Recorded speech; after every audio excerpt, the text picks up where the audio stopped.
Welcome to 9 vibes 2014లో అనివార్యంగా ఒంటరిగా పోటీ చేశామని అప్పుడు సంస్థాగతంగా పార్టీ గట్టిగా లేకపోయినా ప్రజలు మనల్ని దీవించారని బీఆర్ఎస్ కార్యనిర్వాహక అధ్యక్షుడు కేటీఆర్ అన్నారు. ఆయన ఆదివారం తెలంగాణ భవన్లో నిర్వహించిన జహీరాబాద్ పార్లమెంట్ సన్నాహక సమావేశంలో మాట్లాడారు. అసెంబ్లీ ఎన్నికల్లో 119 సీట్లలో 39 సీట్లు గెలిచామని, ఇది తక్కువ సంఖ్య ఏమీ కాదని, మూడింట ఒక వంతు సీట్లు గెలిచామని అన్నారు. జుక్కల్ నియోజకవర్గంలో హనుమంత్ షిండే ఓడిపోతారని అసలు ఊహించలేదని తెలిపారు. కేవలం 1100 ఓట్లతో ఓడిపోయారని గుర్తు చేశారు. నారాయణ్ ఖేడ్ నుంచి వచ్చిన కాంగ్రెస్ నేత జుక్కల్లో గెలిచారని అన్నారు. ఇలాంటి విచిత్రాలు చాలా జరిగాయని అన్నారు.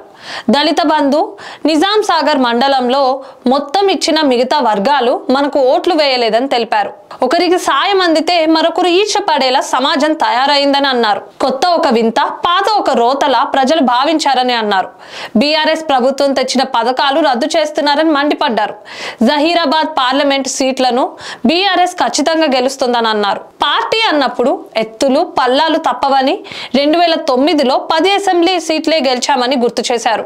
కేవలం 6 నెలల్లోనే కేసీఆర్ దీక్షతో అప్పుడు పరిస్థితి మారిందన్నారు.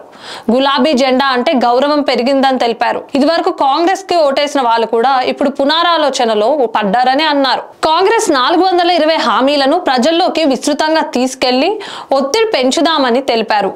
జిల్లాల సంఖ్య తగ్గించేందుకు సీఎం రేవంత్ రెడ్డి కమిషన్ వేస్తామంటున్నారని తెలిపారు. కొత్త జిల్లాలు రద్దు చేస్తే ప్రజలు ఊరుకుంటారా అని ప్రశ్నించారు. ప్రభుత్వం మీద విమర్శల విషయంలో బీఆర్ఎస్ తొందరపడడం లేదని తెలిపారు. బీఆర్ఎస్ ప్రభుత్వం చేసిన అభివృద్ధిని తక్కువ చేసి చూపి అప్పులు పాలు చేశామని కాంగ్రెస్ వాళ్ళు మొదట దాడి మొదలు పెట్టారని మండిపడ్డారు. కాంగ్రెస్ నేతలు బీఆర్ఎస్ ను విమర్శిస్తే వదిలిపెట్టే ప్రసక్తే లేదని హెచ్చరించారు. ఇలాంటి మరిన్ని అప్డేట్స్ కోసం స్టే ట్యూన్ టు 9 వైబ్స్.